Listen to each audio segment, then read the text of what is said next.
आप सभी को जोहार। आप देख रहे हैं जोहार स्टडी पॉइंट विद प्रशांत। आज का टॉपिक है राज्य पुनर्गठन आयोग। विभिन्न प्रतियोगिता परीक्षाओं में राज्य पुनर्गठन आयोग से प्रश्न पूछा गया है। उनमें से हम लोग कुछ महत्वपूर्ण प्रश्नों को देखेंगे। तो आज का पहला प्रश्न है, भाषाई आधार पर गठित होने वाला भारत का पहला राज्य कौन सा था? Option A Kerala, option B Tamil Nadu, option C Andhra Pradesh, option D Karnataka. इसका सही आंसर है ऑप्शन सी आंध्र प्रदेश। इसका मुख्यमंत्री हम लोग देखेंगे। तत्कालीन प्रधानमंत्री जवाहरलाल नेहरू ने 19 दिसंबर 1952 को मद्रास राज्यों से अलग करके तेलुगु भाषी लोगों के लिए एक अलग राज्य बनाने की घोषणा की।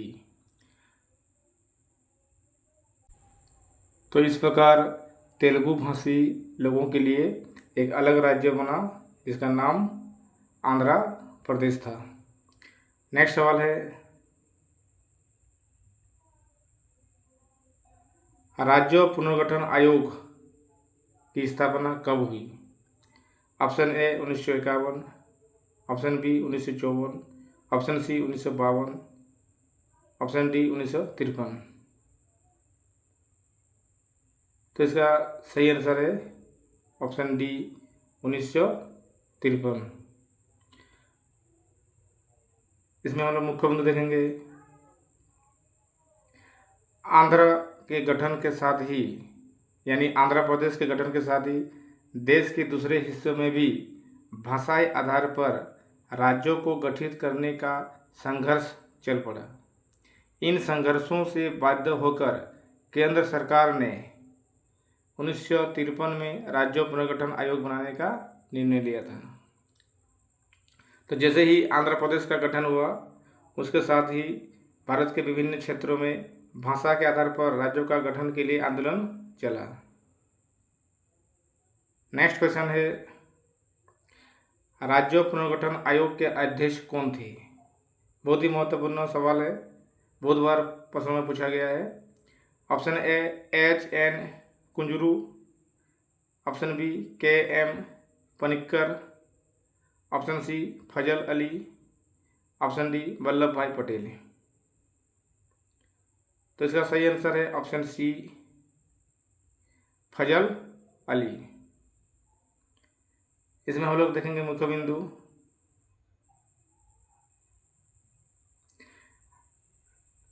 आयोग के 3 सदस्य थे। ये भी बहुत बार पूछा गया है कि आयोग में कितने सदस्य थे। तो कितने सदस्य? 3 सदस्य। पहला था न्यायमूर्ति फजल अली, जो कि अध्यक्ष थे। उसके बाद KM पनिक्कर, जो सदस्य थे, और HN कुंजरू, ये भी सदस्य थे। तो इस प्रकार राज्य पुनर्गठन आयोग में 3 सदस्य थे। नेक्स्ट क्वेश्चन है, राज्य पुनर्गठन आयोग ने अपनी रिपोर्ट किस वर्ष सौंपी? Option A 1952, option B 1958, option C 1955, option D 1954। तो इसका सही आंसर है ऑप्शन सी 1955। राज्य पुनर्गठन आयोग अपनी सिफारिश 1955 को केंद्र सरकार को भेजी थी। इसमें मुख्य बिंदु है, आयोग ने 30 सितंबर 1955 को अपनी रिपोर्ट प्रस्तुत की। आयोग ने अपनी रिपोर्ट में स्वीकार किया कि राज्यों की सीमाओं का निर्धारण वहाँ की बोली जाने वाली भाषा के आधार पर होनी चाहिए, परंतु एक भाषा एक राज्य, यानी हर भाषा के लिए अलग राज्यों के सिद्धांत को नकारा। अर्थात आयोग ने स्वीकार किया कि भाषा के आधार पर राज्यों का गठन होगा, परंतु एक राज्यों के लिए एक राज्यों एक भाषा का प्रावधान को नकारा था। नेक्स्ट क्वेश्चन है 1956 में राज्य पुनर्गठन के समय भारत में कितने राज्य और केंद्र शासित प्रदेश बनाए गए थे? ऑप्शन ए 14 राज्यों, 6 केंद्र शासित प्रदेश। ऑप्शन बी 16 राज्यों, 3 केंद्र शासित प्रदेश। ऑप्शन सी 12 राज्यों, 5 केंद्र शासित प्रदेश। ऑप्शन डी 14 राज्यों, 8 केंद्र शासित प्रदेश।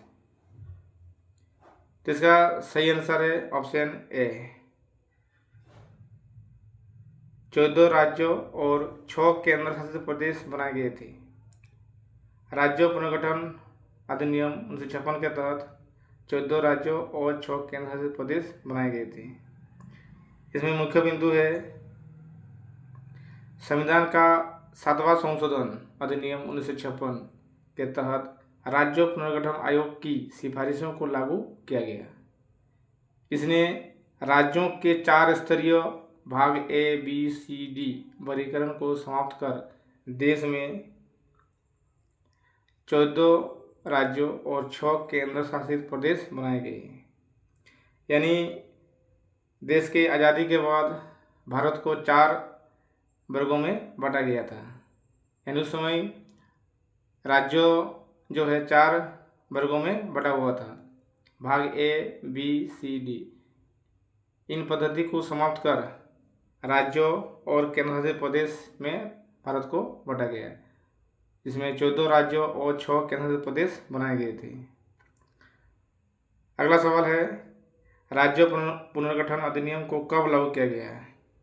ये भी बहुत महत्वपूर्ण प्रश्न है।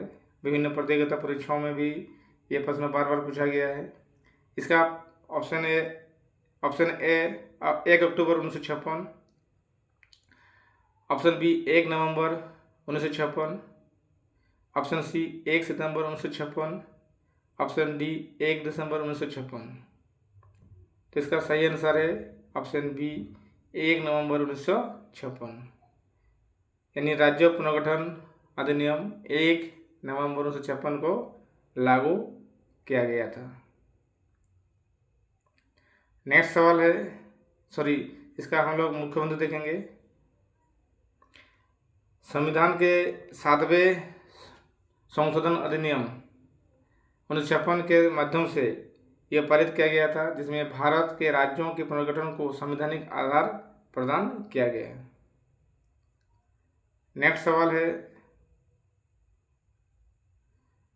इसको हम लोग देखेंगे कि भारत में राज्यों के पुनर्गठन के बाद भारत का प्रशासनिक मानचित्र 1961, यानी ये मानचित्र 1961 का है।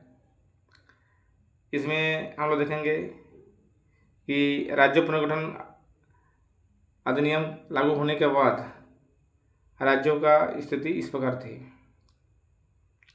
जैसे कि आपका उस समय झारखंड और बिहार एक ही था। असम आज का असम से भी बड़ा था, यानी असम का बाद में टुकड़ा हुआ या विभाजन हुआ। यहाँ देखेंगे कि आंध्र प्रदेश भी उस समय एक ही था। यानी 1956 के बाद भी भारत में राज्यों का पुनर्गठन होता रहा। तो नेक्स्ट हम लोग वीडियो में देखेंगे कि 1960 और उससे आगे में किन किन राज्यों का पुनर्गठन हुआ था, जिसमें हमारा झारखंड जो है ये भी इसका भी गठन हुआ सन 2000 में। तो यहाँ पर कब कौन से राज्य बने, थोड़ा हम लोग चर्चा करते हैं कि कौन सा कब राज्य बने। 2019 को जम्मू कश्मीर राज्य को विघटन करके उसका पुनर्गठन किया गया। 2 केंद्र शासित प्रदेश बनाए गए, जम्मू कश्मीर और लद्दाख। झारखंड का भी 2000 में पुनर्गठन किया गया। इस प्रकार बहुत सारे राज्यों का पुनर्गठन किया गया है। तो नेक्स्ट वीडियो में हम लोग देखेंगे राज्यों का पुनर्गठन 1960 के बाद जो राज्य बने हैं उनको हम लोग देखेंगे। तो इस तरह से आज का हम लोग यही समाप्त करते हैं। धन्यवाद।